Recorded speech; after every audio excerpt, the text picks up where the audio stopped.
So I thought I'd just put together a video this is for the YouTube channel that I've started here, just to explain where we're up to with the 100 Plus Hearts project and where perhaps we're going. And I thought I'd also talk about my new art quilt, which focuses on the aorta as well. So first off, I started this project really as a result of my own diagnosis, and after that, it's pretty shocking to have a diagnosis of some sort of heart condition. It takes you a while to process and understand it and get it into your brain, and I think that's okay. It does make you anxious. I think you need to accept that and just take the time. That would be my advice to anyone who has gone through this or who may go through this in the future, or anyone that's supporting someone, knows someone that has had some sort of heart disease diagnosis. It's not a small thing. It takes a while to settle in. So anyway, my story goes that in June 2024, I went to have an echocardiogram. I was just having all the health checks. I hadn't been to see a doctor for years.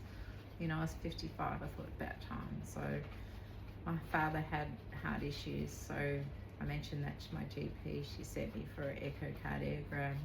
The echocardiogram discovered that I have a deep dilated ascending aorta. That didn't mean anything to me at the time. Kind of knew what the aorta was, but I'm a chemical engineer and a chemistry teacher, so I don't know very much about biology. And it probably was not amongst my interests, because my hobby's art and sewing and all those creative things.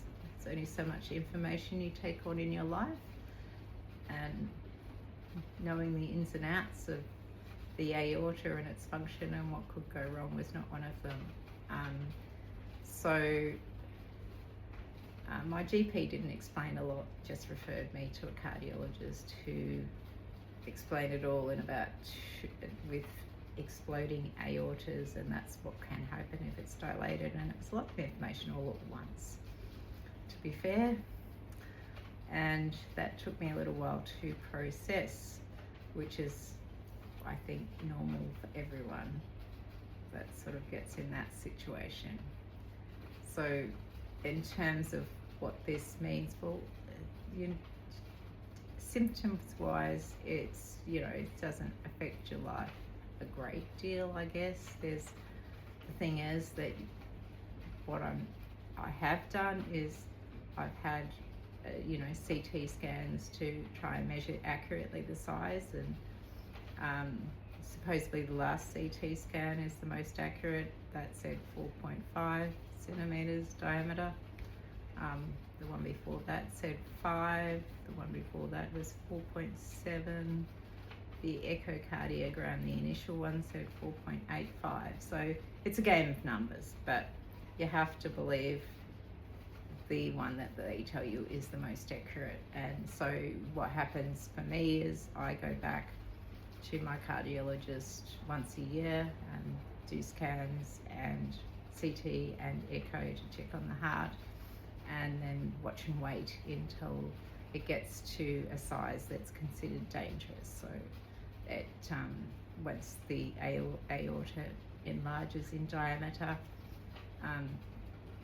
it's more likely to rupture and dissect. So that's, I think, 5.0 centimeters is when they start talking about the surgery and referring to a cardiothoracic surgeon. And it's for the ascending aorta, which is just above the heart. Here's a picture. This is my latest art quilt. The ascending aorta is just here. So to repair that, they replace it with a Dacron tube, and it's open chest surgery, that's a lot. So that's quite an involved, risky surgery. So they certainly don't take that lightly. So until you are in that position where it's deemed that that is more of a risk that you might dissect or rupture, and if you dissect or rupture, you're going to lose a lot of blood, which is life-threatening. So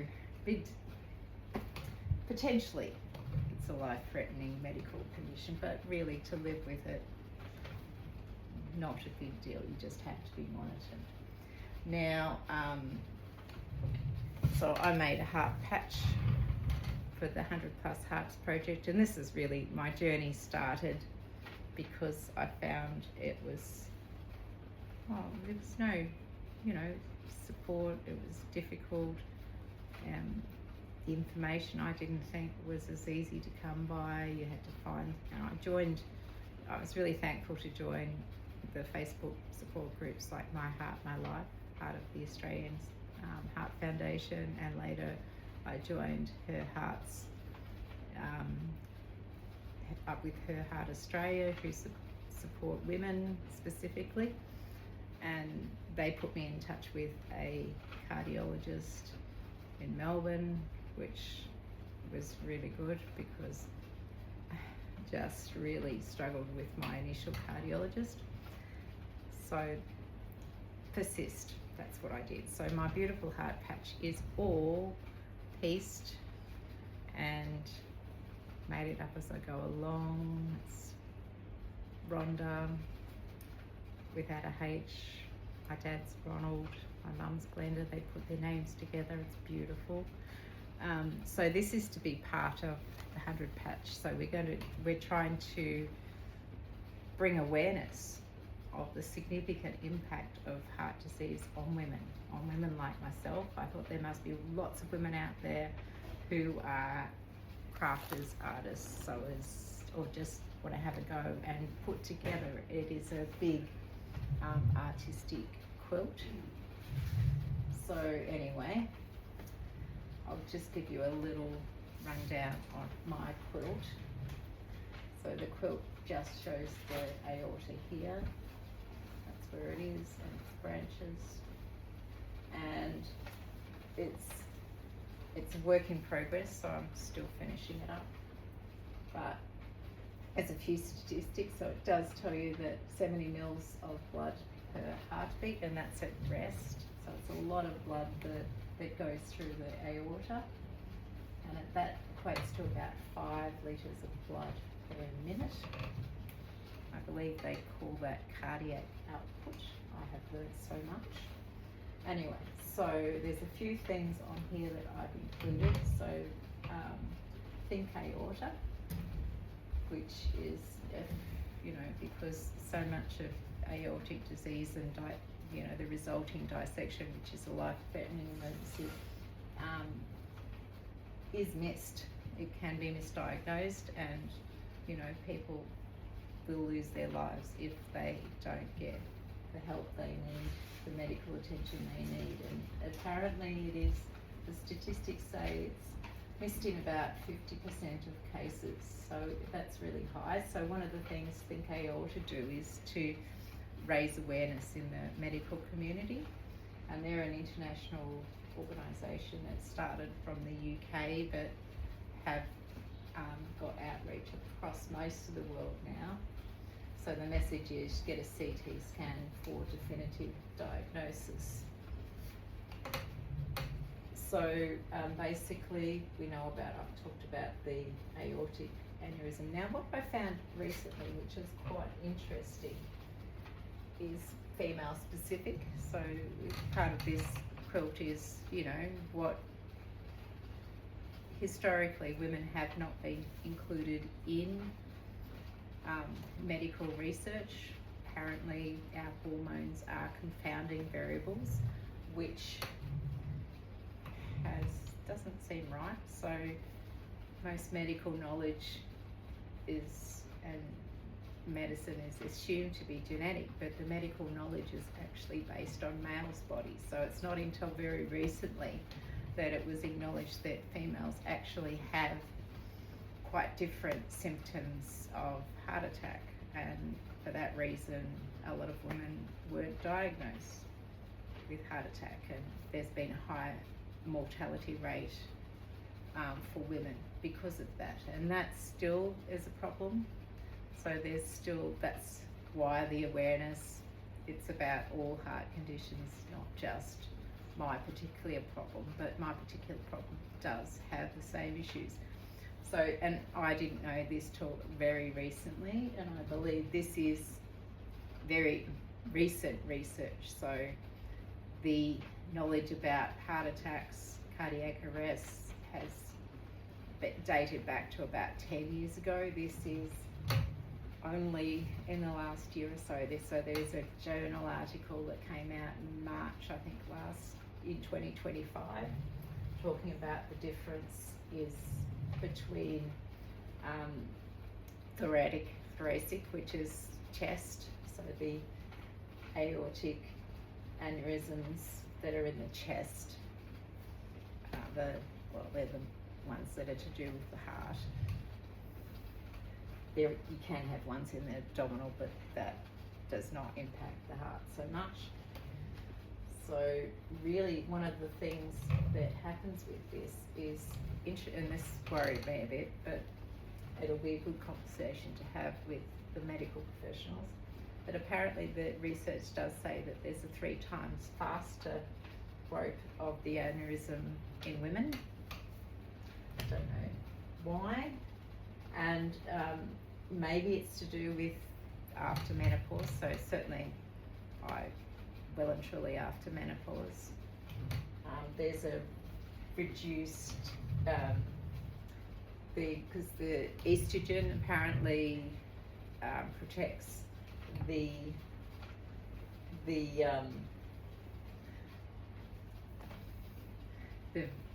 has vaso protects, so that protects the big blood vessels like the aorta, so they've got a tendency to lose like elasticity, like our skin's losing elasticity, I guess same with the aorta.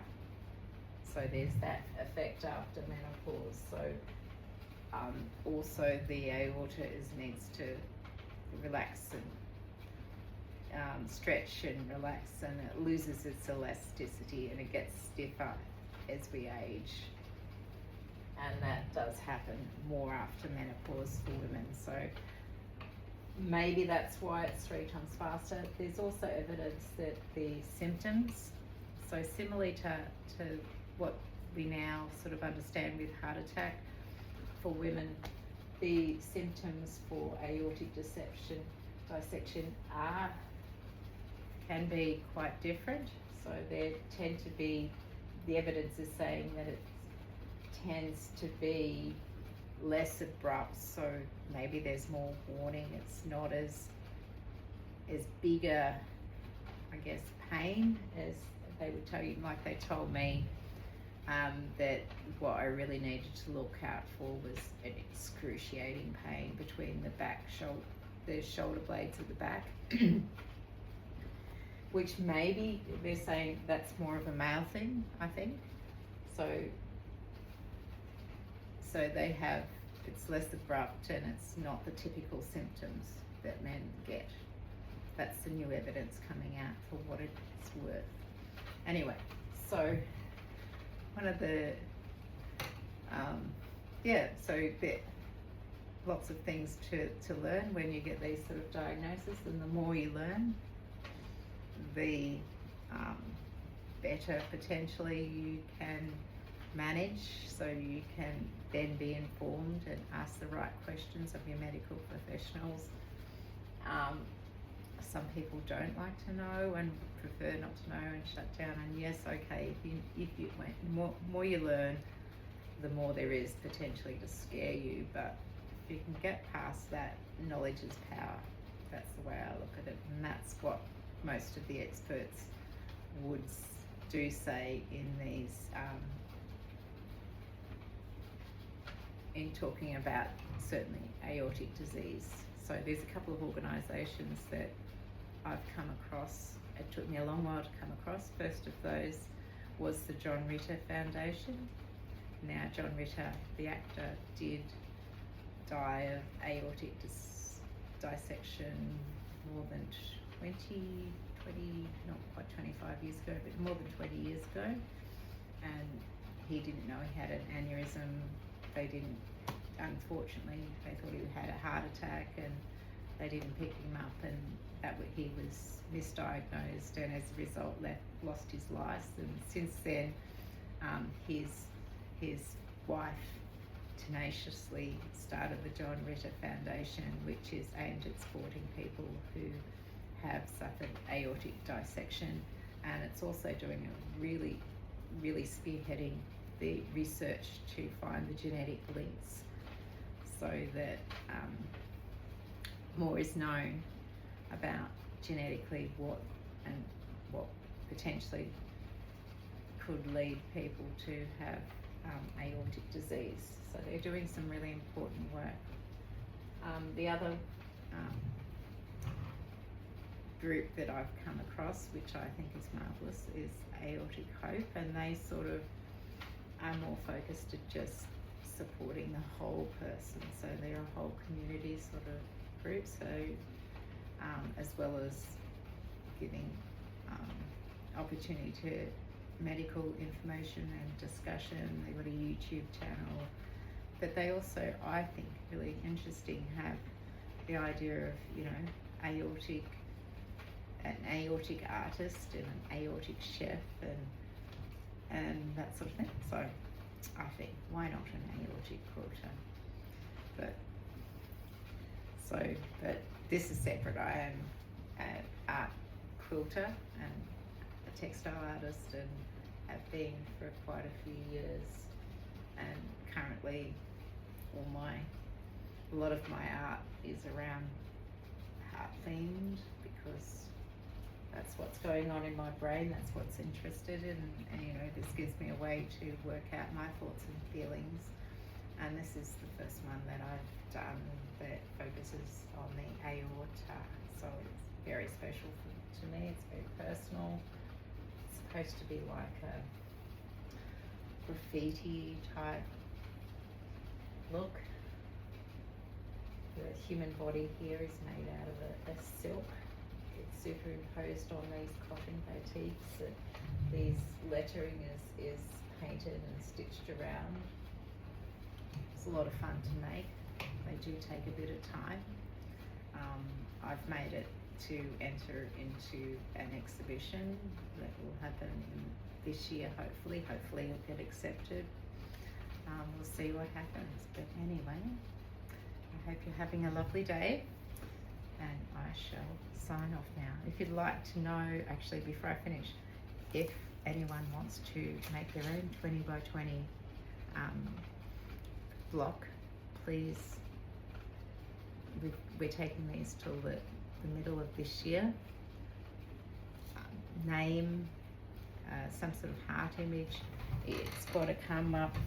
I've lost my little piece of paper, but it comes with a story. Here's the little piece of paper. Comes with a little story, so you just write that separately. And the idea is it's going to be, hopefully, you're going to put it in a book together with the block, and then the blocks will get put into stitched together into a big quilt. It needs to be a big quilt, and then the quilt is going to tour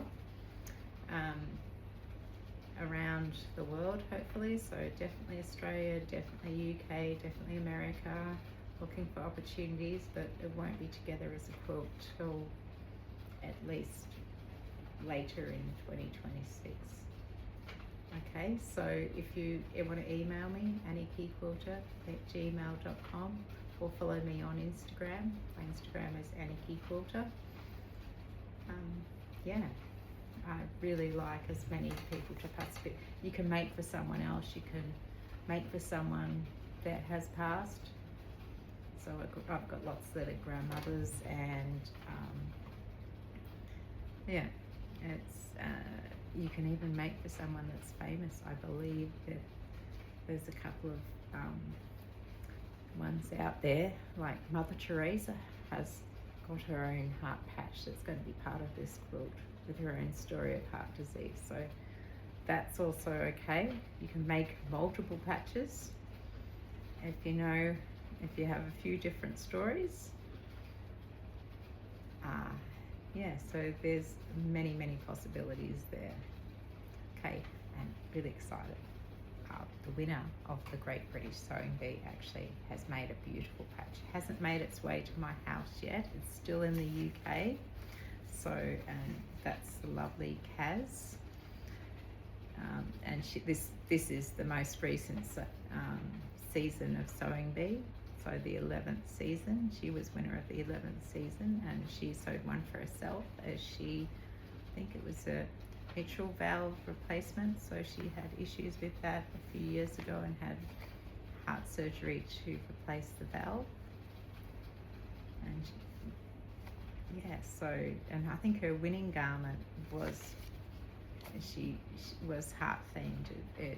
She chose, it was like a gold skeleton with a zip up little heart tucked in there, so she chose to feature that on the Great Sewing Bee. But the patch she made is absolutely gorgeous. I will share it on this channel when it gets to my house. Anyway, thank you very much. Thank you for watching.